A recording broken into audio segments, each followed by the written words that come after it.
श्री स्वामी समर्थ. मी तेजस्विनी तुमचं स्वागत करते माझ्या अजून एका ब्लॉगमध्ये. चला ब्लॉगला सुरुवात करूया.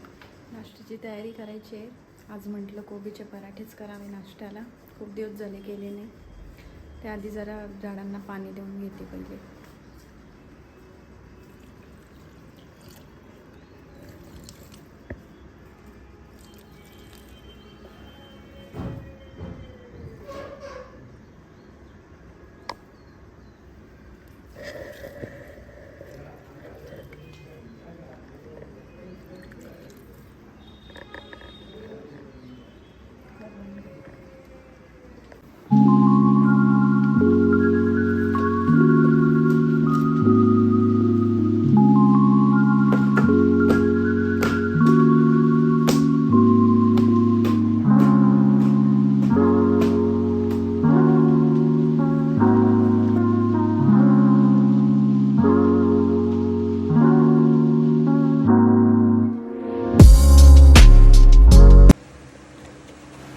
आज सकाळी लवकर उठून एकदम म्हटलं भाजीपाला घेऊन यावा.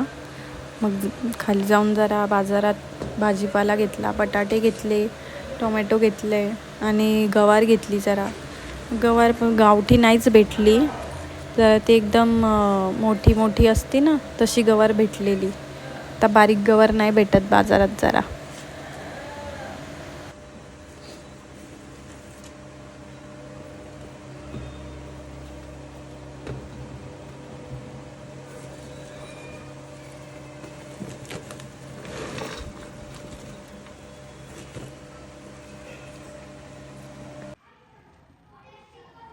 आता मी कोबी चिरून घेणार आहे. कोबी एकदम बारीक चिरून घ्यायचं आहे की जेणेकरून पराठे नीट लाटता येतील आणि भाजी बाहेर नाही येणार.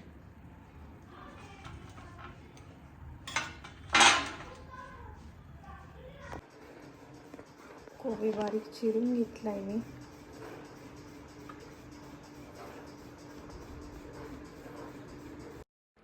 आता भाजी चिरून घेतली. भाजी टाकते मी. भाजीत फक्त हळद आणि तिखट टाकायचं आहे आपल्याला. आणि तिखट भाजीवर टाकून घ्यायचं म्हणजे मसाले जळत नाही. आता मी पराठे लाटून घेते आहे. कोबीचा पराठा एकदम हलक्या हाताने लाटून घ्यायला लागतो, नाही तर भाजी सगळी बाहेर येऊन जाते ती. आणि कोबी बारीकच चिरून घ्यायचा म्हणजे जास्त करून भाजी बाहेर नाही येत. आता मी हलक्या हाताने पराठा लाटून घेते. भाजी बाहेर येत नाही मग त्याच्यामुळे.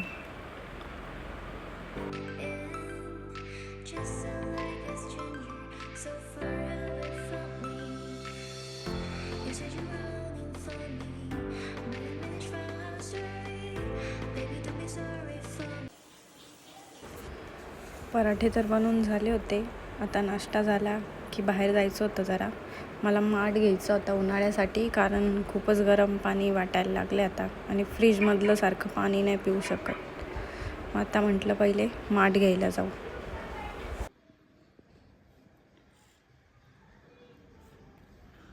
मस्त झालं.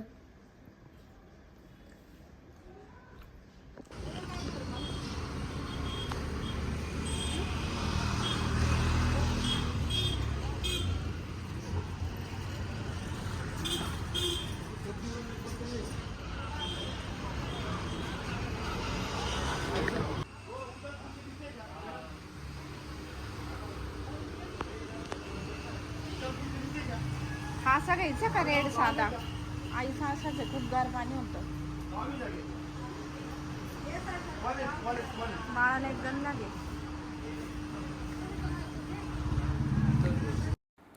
हा रेड कलरचा माठ मला आवडला आहे.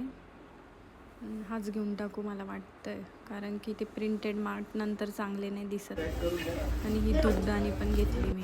माठ घेऊन मी घरी आली आहे. खूपच जास्त ऊन होतं बाहेर, जाम झाले खूपच.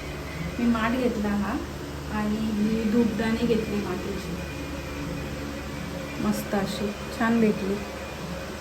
ही मला 30 रुपयाला दिली त्यांनी. आणि हा माठ घेतला. प्रिंटचे पण माठ होते, तुम्हाला दाखवले मी व्हिडिओ. छान छान होते प्रिंटचे माठ पण थोड्या दिवसांनी त्या प्रिंटवर थोडी ना व्हाईट अशी कलर येतो, तर मग ते नंतर चांगलं नाही दिसत. म्हणून मी म्हटलं की ब्राऊनच कलर सगळं साफ करायला पण छान आपल्याला.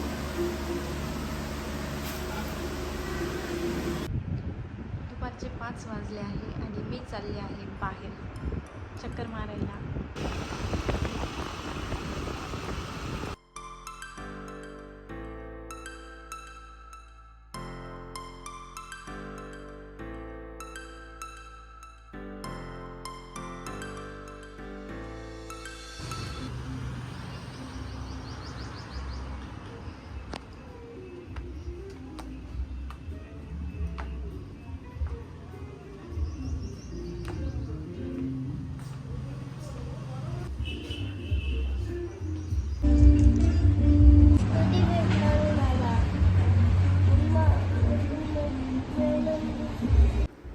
आत्ताच कॅफेमधून घरी आले आहे आणि आता पेटू तर एकदम जाम फुल झालं आहे, भूक पण नाही लागलेली आहे. आता झोपायची तयारी करते.